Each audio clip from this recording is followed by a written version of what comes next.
Hey, so I want to go through your check-in, and these are super important to do each week. Try to submit them every Friday, anytime on Friday.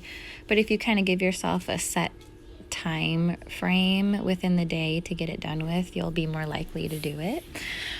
But yeah, they help me connect with you on all sorts of levels with how you're feeling and what's going on. And it also gives me an opportunity to clarify some things that might be misunderstood, or you might think something's happening that's negative when it's actually not. Or, yeah, it just gives me a chance to really truly connect on a lot of things, which is super important because otherwise I won't have an inclination on where you're at and how you're feeling, and that's super important. Those things are really important.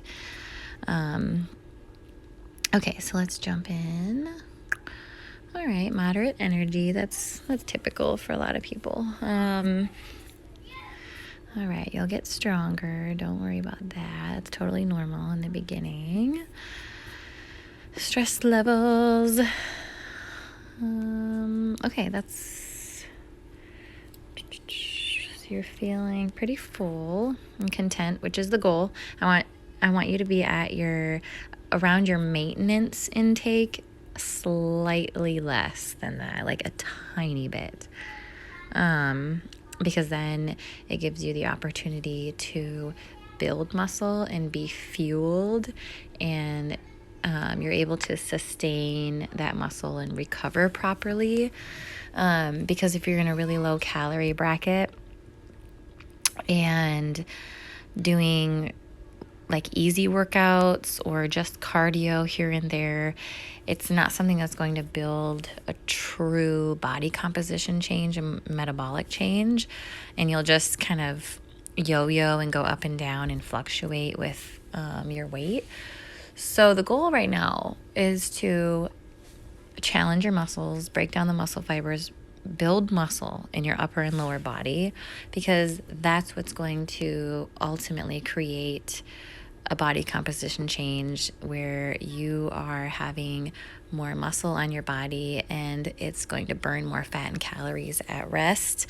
And that's a long-term sustainable change. And eventually you'll get to a point where it'll be really easy to maintain where you're at, and you'll just do your baseline workouts each week to maintain. So we're definitely going to dive into workouts that are going to be, challenging. Definitely feeling more sore as we go. And it's super important to have recovery days too. Enough rest days. You don't want to be working out every day.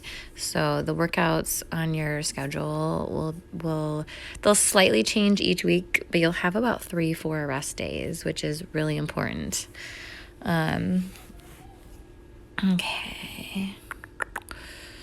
Okay, so you do really good on your macros and your calories. I think where you're at is really good. You're not way under.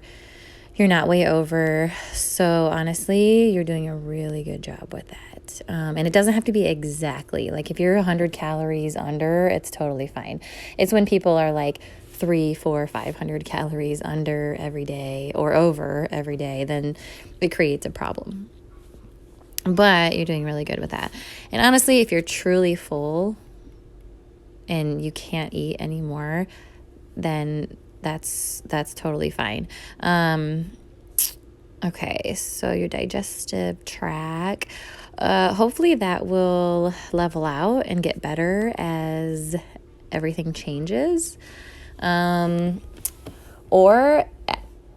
we will realize particular food items that may cause inflammation, or you might be intolerant to, which that takes time to figure out. Sometimes we might not realize what's doing that, and it could be anything. It could be a certain vegetable, it could be a certain carb item, it could be a certain drink, it could be a certain thing that has maybe sugar alcohols or aspartame in it or sucralose, whatever it could be. You never know until you figure it out. It could be just one thing that you don't realize you're drinking or eating.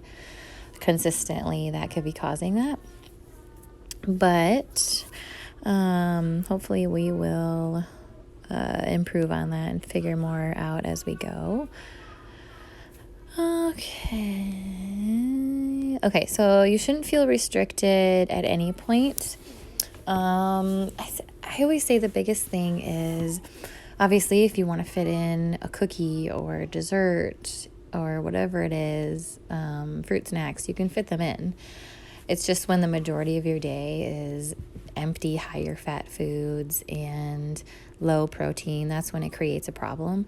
But you do really good. So if you want to fit in that snack, every couple days, you totally can, or even every day, you can fit carbs, those type of carbs and fats into your macros. But what matters is that you're having mostly nutrient-dense foods all day, like 80% worth, and then you can have that 20% where it's kind of emptier carbs and fats, which is totally fine. But you shouldn't feel restricted at any point either. So there's never really anything that I'm going to say, no, you can't have that, unless it's something that's causing digestive issues that we've realized, or if it's something that people buy and they know they just can't control themselves with, like eating a whole bag of chips. Just don't buy the chips. Or we will figure out an alternative to that. Okay, so this right here. So it's actually a good thing that you lost, or that you were down 2 pounds, and instead of the opposite. But even if you were up 2 pounds, it's still okay, because our bodies fluctuate in weight every day. You will have a range that you're in with your weight, with what it fluctuates with, between 3 to 7 pounds. And that is with every single human body. So if it all depends on if you're sore, if you have water retention, what your sodium levels are at, if you had a higher carb dinner, if your digestive tract is backed up. There are a lot of things that affect that. If you had really bad, like little to no sleep, during that week, all of those things do affect your weight, and weight is not just composed of fat. So if you're up 3 pounds on the scale, it's not fat gains overnight. It's just all of those other factors, which is completely normal to fluctuate. It would be a problem if you were consistently rising 3 to 5 pounds each week and you were getting higher and higher and higher. That's actual fat gains. But don't be discouraged by, only losing 2 pounds. That's actually really, really great. And you'll probably notice you do fluctuate. Like maybe the next day you stepped on the scale and you were 2 pounds up. And then maybe the next day you would be like around the same. And then the day after that you could be 3 pounds up. It really will fluctuate on a weekly basis and a daily basis, but it's not fat gains unless it's what I mentioned before, with you actually rising into a higher and higher weight bracket each week. But this is so common with people. They get so discouraged and think that it's overnight fat gains, and it's not. One thing I'll say real quick, for example, I had one client who was, I think she was close to 300 pounds, and she lost a lot of weight, but there was a point where her body composition was changing and she was leaning out as she was building muscle, but her weight sort of stayed the same, but her body was still changing. So sometimes you'll go through phases of this journey where you will see the scale kind of stay the same, but your body is making changes. With your body fat is lowering, and then you're building more muscle, and you're realizing that you are like leaning out, but your weight is kind of the same because of lowering like the pounds with the fat, but gaining a little bit with even kind of leveling out, I should say, with the muscle gains. So you'll go through different phases, but do not let anything on the scale discourage you unless you're steadily rising into a different weight bracket, going higher and higher and higher each week. But that's really good. It's really good that it looks like you're staying around the same weight, which is perfect, totally normal. Eventually, you will start to see it decrease as we get further into training with your workouts and staying around the macros that you should be in, which you do a really good job with that. But, this stuff does take time doing it the right way. So the more committed you are, meaning the more consistent you are with hitting, getting close to your macros and doing all of your workouts, which will only max out at 3 or 4 workouts per week, because you need those 3 rest days. Those are super important. But you'll see things change more efficiently and faster if you're more consistent. It's sometimes when people are maybe like 60-70% consistent and committed that it takes a little bit longer to see results because you're not as consistent, but you're still doing things that are making differences.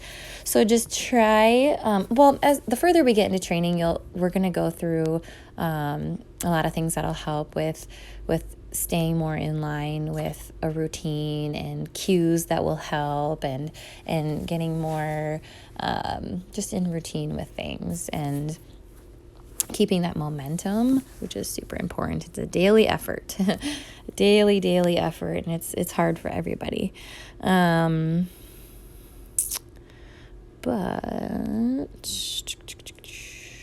okay, so this. Let me know if you have coffee.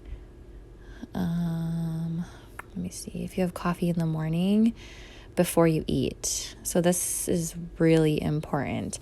If the first thing you're having is coffee and then water and food after that, it's going to make you feel less hungry, and it's actually going to stimulate your nervous system in a negative way, and it could upset your stomach for sure. I always suggest for everybody,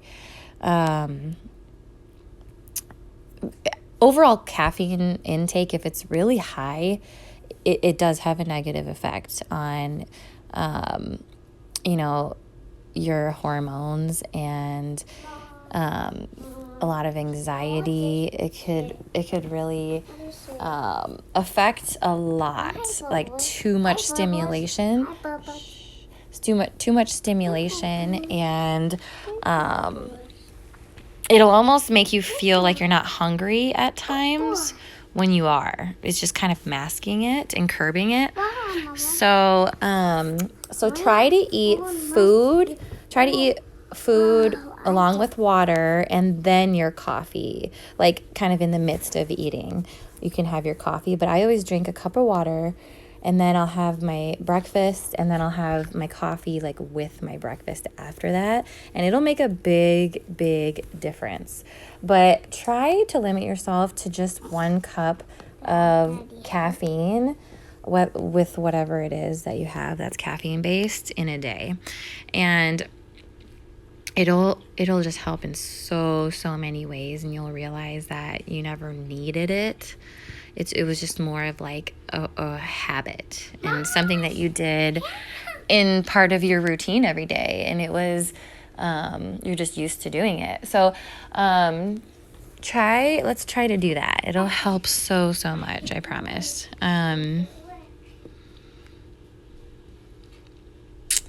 Okay, so tracking food in the beginning, the more you do it is good, because then it gives me an opportunity to teach you more on what's going on in your day of eating and how to just adjust and add in and show you what was what.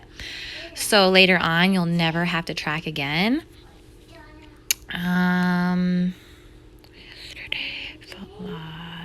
Okay. So eventually you will understand more about your food logs to where you don't have to track your foods. And the whole point of looking at your food log and me going through it, making doing an assessment and kind of teaching you about it, is mostly to show you what foods were higher fat and where you could have maybe done a different portion of it, and where you could have added in like a leaner protein, or what carbs were higher fat carbs that may have set you over. And it's just about doing a different portion of, or finding an alternative that might be a leaner option. Like say you really like chips and it's a problem, we could maybe just swap it out with something like pretzels, because pretzels are really, there's zero fat. So it's mostly just to show you, okay, I'm usually 40 grams of protein under every day, and I'm usually really close to my fats, so I just need to add in 2 more leaner proteins.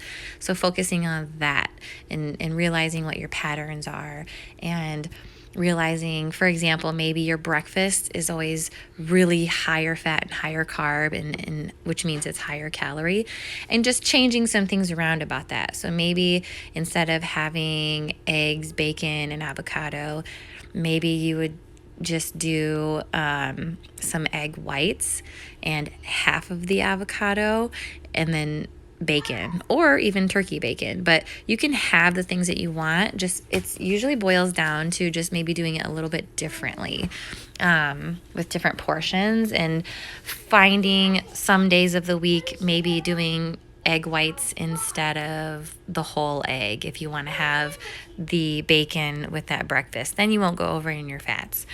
So it's just about being more strategic, which you'll learn more and more about.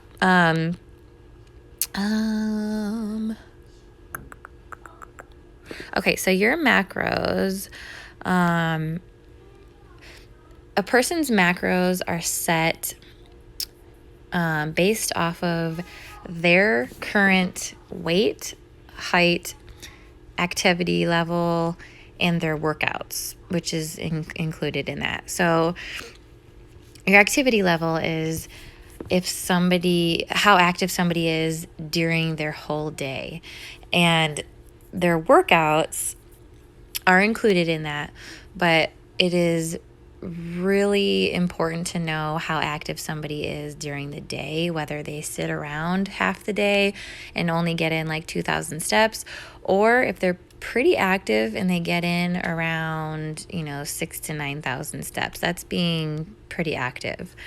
That's how I figure out what your maintenance intake is. And what maintenance intake, caloric intake, means is your calories that you burn in a day is what you consume in a day to keep you at the same weight. So if you burn 2,200 calories in a day, that's about what you eat in a day with food, and that's how you maintain the weight. You're not losing weight, you're not gaining weight, you're staying at the same weight. So I figure out where you're at with your maintenance calories, with what's keeping you at where you're at currently with your caloric intake, and then I like to stay around that, maybe a little bit less, a slight deficit, because I want you to build muscle. I don't want you to go into a deep calorie deficit and lose a ton of weight and then gain it back. So I like people to start in a really slight deficit while building muscle, and then you will see things change without starving, and with being fueled, and with being able to hold on and sustain that muscle, because without that muscle being built, no long-term changes can be created. So yeah, I hope that helps a little bit. Okay, and we're just starting with the workouts, so I was trying to see what your threshold was, and kind of gauge what was too much, what made you overworked, too sore, and kind of what was a good middle ground. So I'll be adjusting your workouts as we go to make sure that you're getting a good solid burn and building muscle. So if you haven't quite felt that yet, don't worry. We will get there. But yeah, overall, you're doing really great. Just try to send these in every Friday. And if you forget about it, just send it in as soon as you remember. But I'm actually going to put this on your calendar, and it'll automatically send it to you in the messenger. It'll send it to you in the messenger. It'll send the link. So every week it'll be like automated, and it'll send it to you. So it'll be in there as a reminder, like Friday morning at 10 o'clock, you'll get the message sent to you with this link in there to complete it. So it'll help with being a good reminder. But let me know if you have any questions. I hope that helps.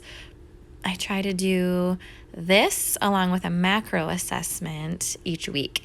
And I try to keep it around 5-10 minutes each, because otherwise it's too long. But usually in the beginning of training, these things might be a little bit longer just because we're going over more things together and everything's so new. But yeah, let me know when you have listened to this. And if you have any questions, just let me know.